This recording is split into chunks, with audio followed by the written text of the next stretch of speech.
नमस्कार दोस्तों, डेट है आज की 23 मार्च 2023 और स्वागत है आपका एटोएल डिस्कशन में। आज 3 इश्यूज हम डिस्कस करेंगे।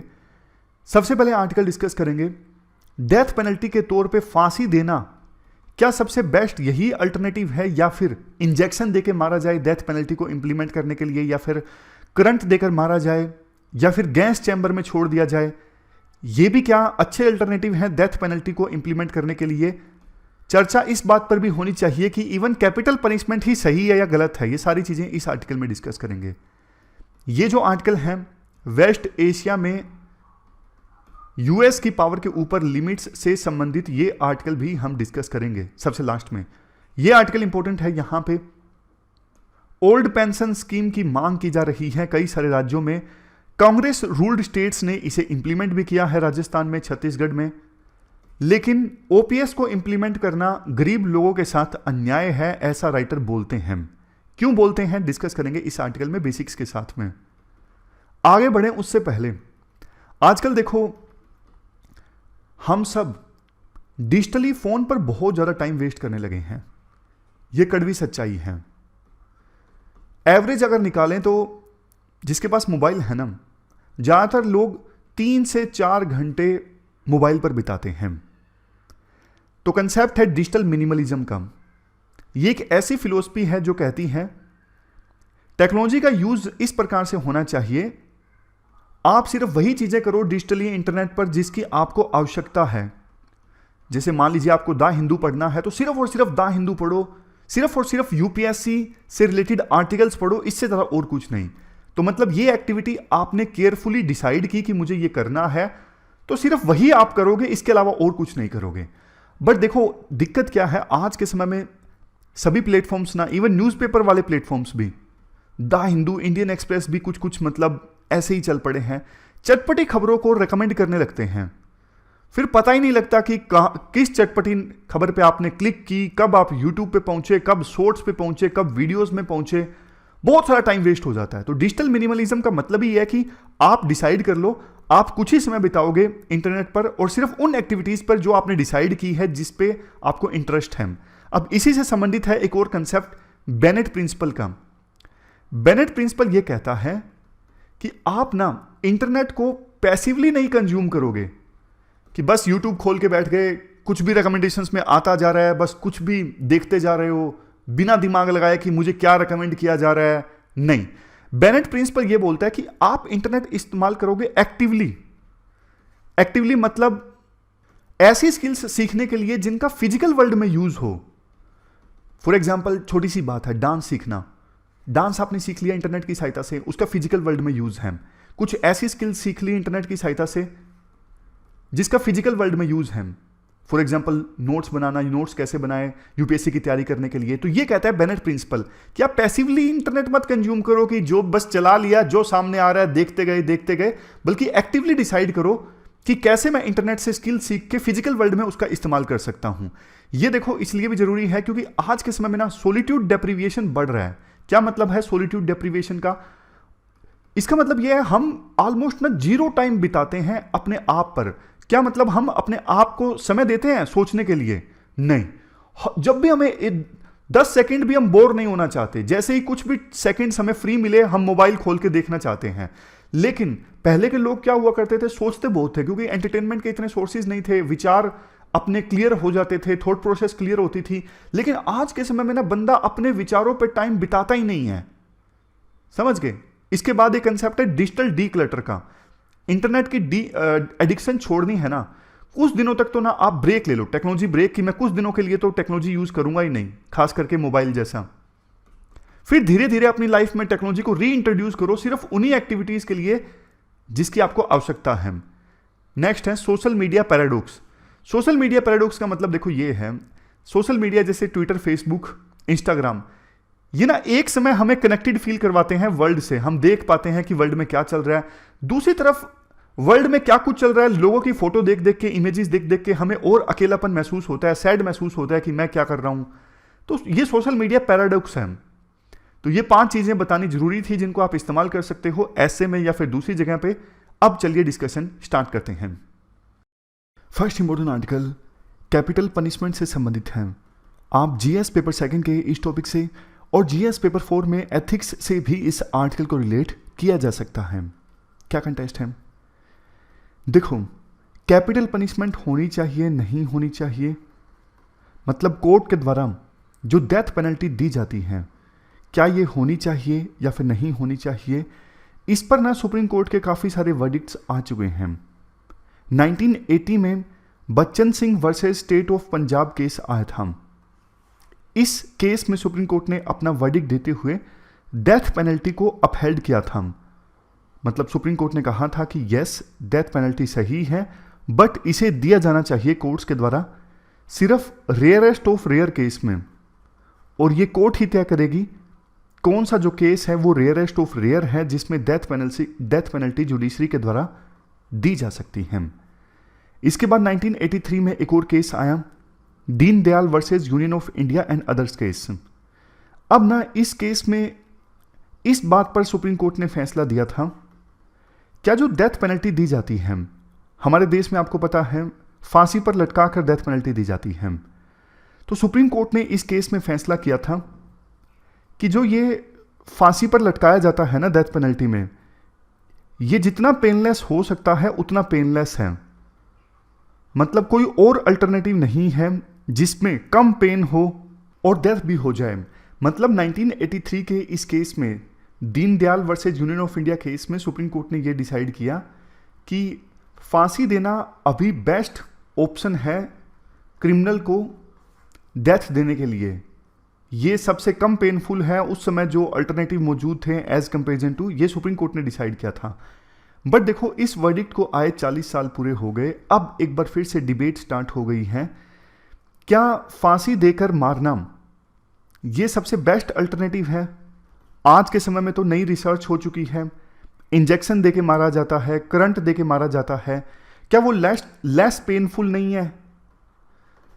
तो इसी वजह से सुप्रीम कोर्ट ने अब ये मामला अपने पास लिया है। सुप्रीम कोर्ट इस मामले पर सुनवाई करेगी, क्या फांसी के अल्टरनेटिव के तौर पे बाकी मेथड्स को अपनाया जाए किसी को डेथ पेनल्टी को इंप्लीमेंट करने के लिए। क्योंकि देखो, आर्ग्यूमेंट ये दिया जाता है फांसी देकर मारना ये ज़्यादा पेनफुल है, इससे जो क्रिमिनल है जिसको फांसी दी जा रही है उसकी डिग्निटी भी वायलेट होती है, और ये क्रूल मेथड भी है, निर्दयता झलकती है इसमें। निर्दयता मतलब दया का अभाव, कंपैशन का अभाव झलकता है। तो सुप्रीम कोर्ट की बेंच ने ना अभी डेटा मांगा है कि आप हमारे पास डेटा लेके आओ, क्या कोई और ह्यूमन तरीका है डेथ पेनल्टी को इंप्लीमेंट करने का फांसी के अलावा। अगर वो तरीका उपलब्ध है तो हम उसे इंप्लीमेंट करवाने के बारे में सोच सकते हैं। वैसे देखो, 1967 में 35वीं रिपोर्ट जो आई थी लॉ कमीशन की, इस रिपोर्ट में ये नोट किया गया था कि करंट देके जो मारा जाता है या फिर गैस चैम्बर में जो अपराधी हैं उसको वहाँ पे रख के मौत दी जाती है, जैसे हिटलर के रेजिम में दी जाती थी ज्यूज को, या फिर लीथल इंजेक्शन की सहायता से इंजेक्शन लगा दिया और डेथ हो गई। तो लॉ कमीशन ने अपनी 35वीं रिपोर्ट में कहा था ये जो तरीके हैं ये ऐसा लगता है लेस पेनफुल हैं, इनमें कम दर्द होता है, बट अभी हम किसी पोजीशन में नहीं है कि हम कंक्लूजन तक पहुंच के कि इनमें से कौन सा मेथड सबसे बेस्ट अल्टरनेटिव है, या फिर फांसी देकर मारा जाता है, लटका के जो मारा जाता है वही बेस्ट ऑप्शन है डेथ पेनल्टी को इंप्लीमेंट करने के लिए। मतलब कोई फाइनल ऑप्शन रेकमेंड नहीं किया गया था लॉ कमीशन ने अपनी 35वीं रिपोर्ट में। इसीलिए तब से लेके अभी तक यही तरीका अपनाया जाता रहा है डेथ पेनल्टी को इंप्लीमेंट करने के लिए, हैंग टिल डेथ। लेकिन देखो, मीनवाइल ना पिछले काफी सालों में ना सुप्रीम कोर्ट ने कैपिटल पनिशमेंट को काफी मुश्किल बना दिया है। मतलब मर्सी पिटीशन जो फाइल की जाती है अपराधी के द्वारा, प्रिजनर के द्वारा प्रेसिडेंट के पास, मर्सी पिटीशन रिजेक्ट होने के बाद भी जो अपराधी है, प्रिजनर है, वो सुप्रीम कोर्ट के पास में पिटीशन फाइल कर सकता है कि बहुत समय ले लिया प्रेसिडेंट ने मर्सी पिटीशन डिसाइड करने में, इसलिए आप फिर से विचार कीजिए। तो सुप्रीम कोर्ट ने इवन प्रेसिडेंट के मर्सी पिटीशन रिजेक्ट करने के बाद भी डेथ सेंटेंस को लाइफ इम्प्रिजनमेंट में कन्वर्ट किया है। मतलब कहने का यही है कि सुप्रीम कोर्ट ने अपनी काफ़ी जजमेंट्स की सहायता से कैपिटल पनिशमेंट को अभी बहुत डिफिकल्ट बना दिया है, लेकिन अभी इसे एबोलिश नहीं किया है।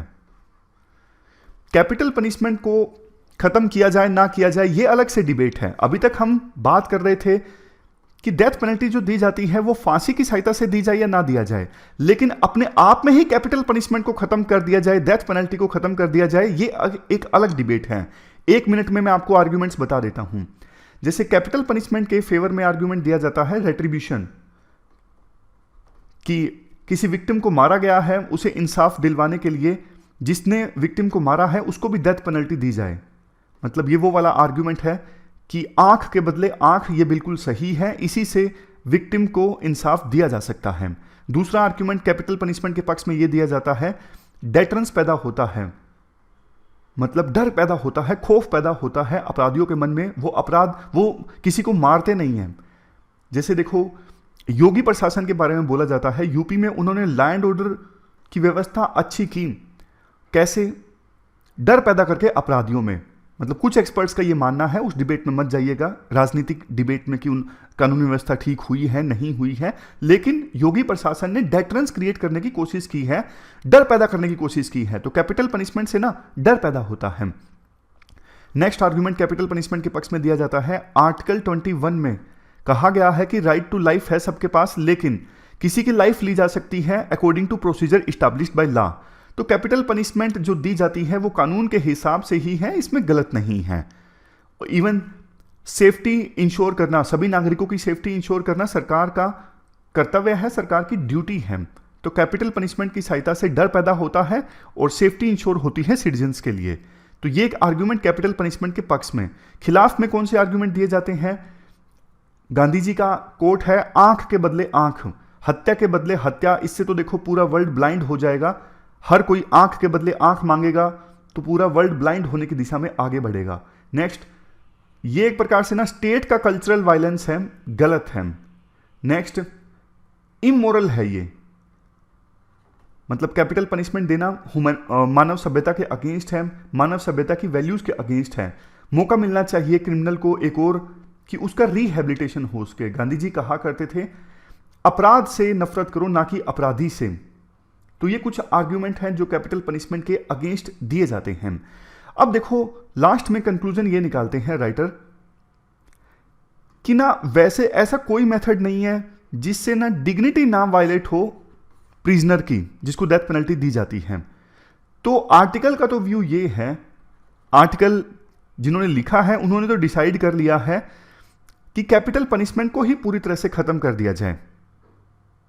वही सबसे बेस्ट तरीका है अगर सुप्रीम कोर्ट ये इंश्योर करना चाहता है कि प्रिजनर की डिग्निटी वायलेट ना हो और पेन ना हो, सरकार की जो क्रूल्टी है, स्टेट की जो क्रूल्टी है वो ना दिखे। ये इंश्योर करने के लिए सबसे बेस्ट यही है, आप कैपिटल पनिशमेंट को ही खत्म कर दो। तो ये पूरा आर्टिकल हमने डिस्कस किया। फांसी होनी चाहिए डेथ पेनल्टी जब दी जाती है, या फिर कोई और मेथड अपनाया जाए डेथ पेनल्टी को इंप्लीमेंट करने के लिए। चलते हैं आगे। इसके बाद नेक्स्ट जो आर्टिकल है वो ओल्ड पेंशन स्कीम से संबंधित है। आप जीएस पेपर सेकंड के इस टॉपिक से आर्टिकल को रिलेट कर सकते हो। देखो, बेसिक्स के साथ बात करते हैं। ये जो ओल्ड पेंशन स्कीम है ना, पहले हुआ करती थी, वाजपेयी जी की गवर्नमेंट थी 2004 में, तब इस पेंशन को रिप्लेस कर दिया गया और इसकी जगह आया एनपीएस यानी न्यू पेंशन स्कीम। क्या हुआ करता था इस ओल्ड पेंशन स्कीम में और क्यों इसे रिप्लेस किया गया?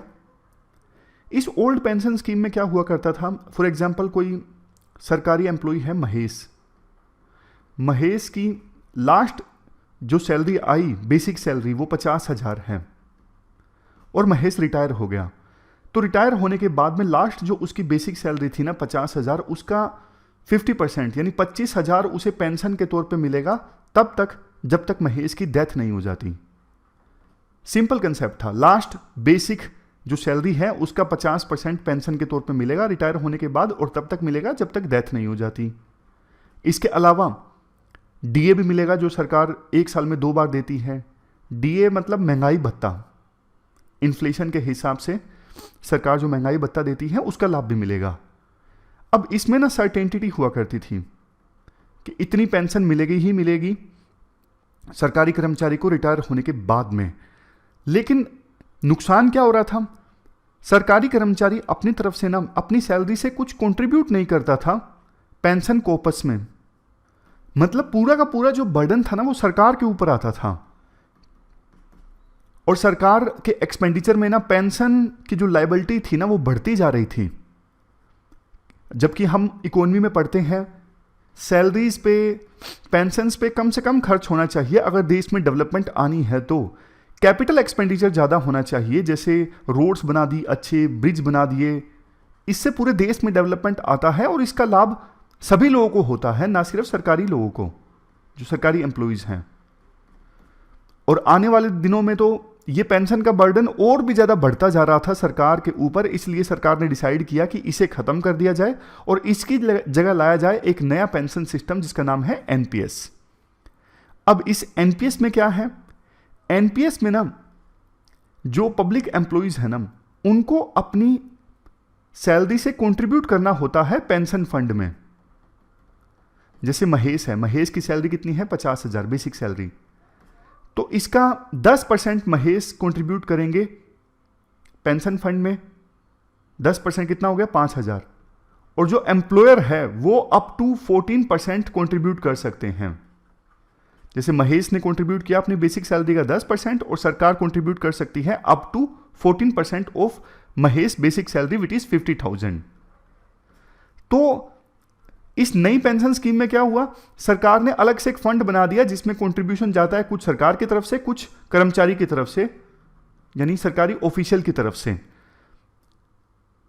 सारा का सारा बर्डन सरकार के ऊपर नहीं आता।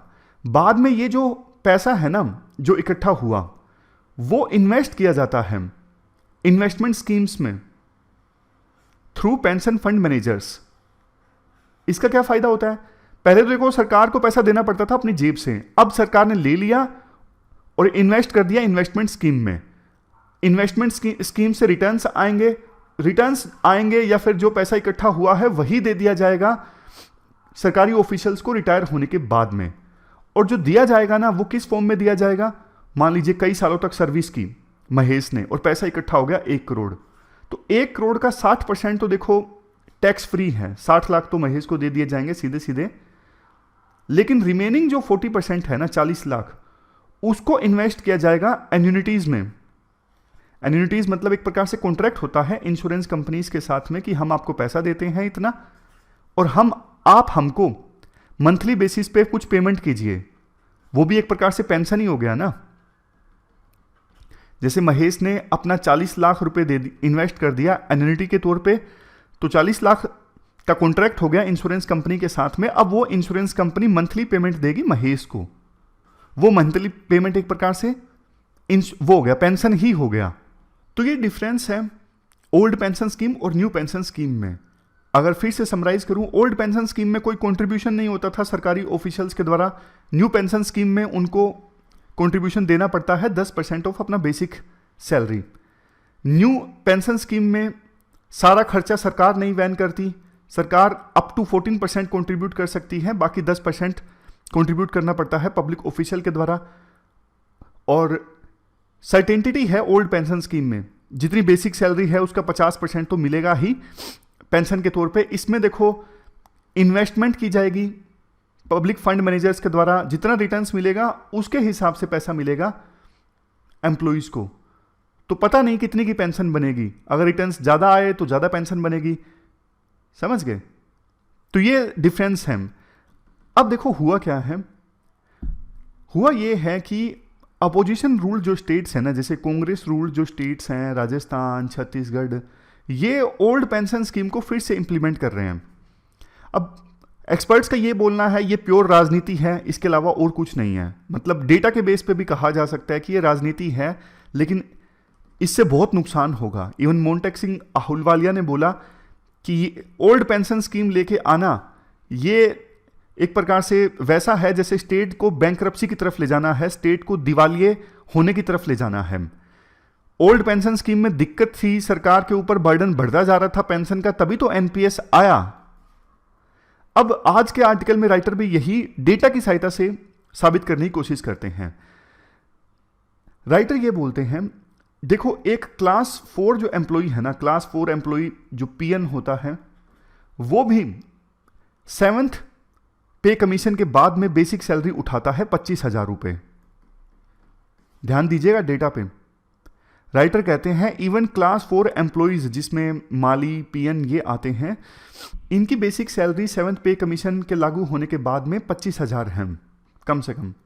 जबकि देखो वर्ल्ड इनइक्वालिटी रिपोर्ट 2022 का ये कहना है हमारे देश में इनकम के मामले में नीचे के जो 50% लोग हैं ना, उनकी एवरेज मंथली इनकम पता कितनी है? सिर्फ और सिर्फ 4,468 रुपये। और मिडल के जो 40% लोग हैं ना, उनकी एवरेज मंथली इनकम पता कितनी है? 14,670 रुपये। समझ गए? अब आप कंपेयर करके देखिए, यानी क्लास 4 का जो पब्लिक ऑफिशियल है ना, उनकी भी जो मंथली बेसिक सैलरी है ना, वो टॉप 10% में आती है। समझ गए? अब देखो एक और आर्ग्यूमेंट देखिए। हमने जाना कि 7th पे कमीशन के इंप्लीमेंट होने के बाद में क्लास 4 के एम्प्लॉय की बेसिक मिनिमम सैलरी होगी 25,000, तो पेंशन कितने की मिलेगी? 12,500। इवन 6th पे कमीशन के हिसाब से जो मिनिमम पेंशन है ना रिटायर होने के बाद में, वो है 9,000 मिनिमम पेंशन है ये।